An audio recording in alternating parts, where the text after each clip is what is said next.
Hey gardeners, you are watching Gardening on Taylor Mountain and I'm Bobby. Thanks for joining me and stopping by my channel. Let's take a ride up on top of the hill behind our house and plant a Winterberry Holly. I'm going to take you for a little ride in the Gator, so let's go. Are you ready? Let's go.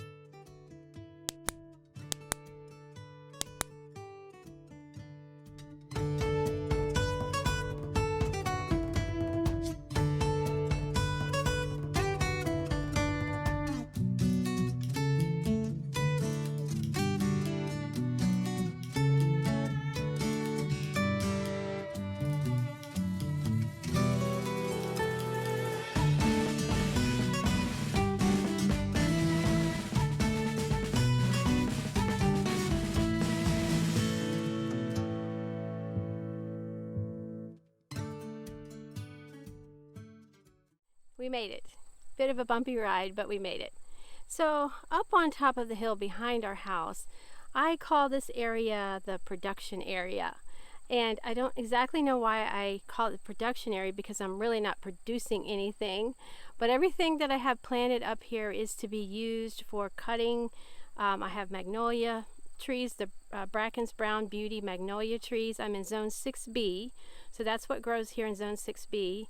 I have Leyland cypress, I have St. John's wort, I have rhododendron. All these things I've planted just within the last year or two. I have red twig dogwood, I have some other hollies, and I have I'm not sure if I said a little goblin holly, and a Winterberry holly, and a Mr. Poppins winter holly. So I'm going to plant this Berry Poppins Winterberry Holly up here in my production area. Here she is, Winterberry Berry Poppins Holly, and you can see she already has her berries on her, and she flowers in early summer. So Mr. Poppins, which is just a few feet away from us, flowers the same time. So you want to make sure when you buy a Winterberry holly, you want to make sure you get the male pollinator holly that flowers the same time. You have to have both, or else you will not get the berries on your female Winterberry hollies. So the other one I have is a little goblin. She flowers the same time as Mr. Poppins does. So both of these will be pollinated by Mr. Poppins. One male pollinator Winterberry holly can pollinate up to five females. So, and you need to have them about no more than about 50 feet apart from each other. So you can have your male pretty good distance away, because they're not really that pretty. They just do pollinate the females so they will produce berries. This Berry Poppins is on the smaller side. Now the Winterberry hollies are pretty slow growing, and it's on the smaller side. It gets to 3 to 4 feet tall and wide. It's hardy in zones 3 through 8, and like I said, it flowers in early summer, as well as Mr. Poppins flowers in early summer, so that's why they're compatible. Your Winterberry hollies can like a little bit moist soil. They can actually grow in kind of a boggy area. As a matter of fact, I was just chasing a monarch the other day over in one of our swampy areas, and I found a native Winterberry holly. I was like beside myself, and I was saying, why haven't I found this before? I've lived on this farm a long time. So it had berries on it. Obviously, there's the male native Winterberry holly somewhere close. So I was so excited about that. But they do like moist, even, a little bit boggy, because this Winterberry holly that I found is in a swampy area. So anyway, where I'm going to plant it, and let me turn the camera around. I'm going to plant it right in this area, and I need to do some weed eating. But Obviously, this is a dry area, so I will have to just make sure I give it extra water to, you know, give it what it needs, because this is not moist ground at all up here. It's very dry. But this is my quote-unquote production area, so this is where I'm going to put it. So I'm going to set up the camera. I'm not going to be mic'd up because I will be out of breath, and I may have to speed up the footage some and just let you see the process of me, you know, planting it. It's just your simple, you know, your simple planting it. And I might do some voiceover to talk you through what I'm doing. All right, here we go.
Well, that was fun. No, it wasn't too bad. I won't use the branches with the berries for a couple of years for Christmas decorations. I'll let the bush get good and established. And whatever I don't use, you know, the birds can eat during the winter. So anyway, it's a win-win. It's great. It's a great shrub. The Winterberry Holly is a great shrub. So, well, thank you so much for coming with me during this time of planting this proven winter shrub. And we will see you in the next video. Happy gardening. Bye.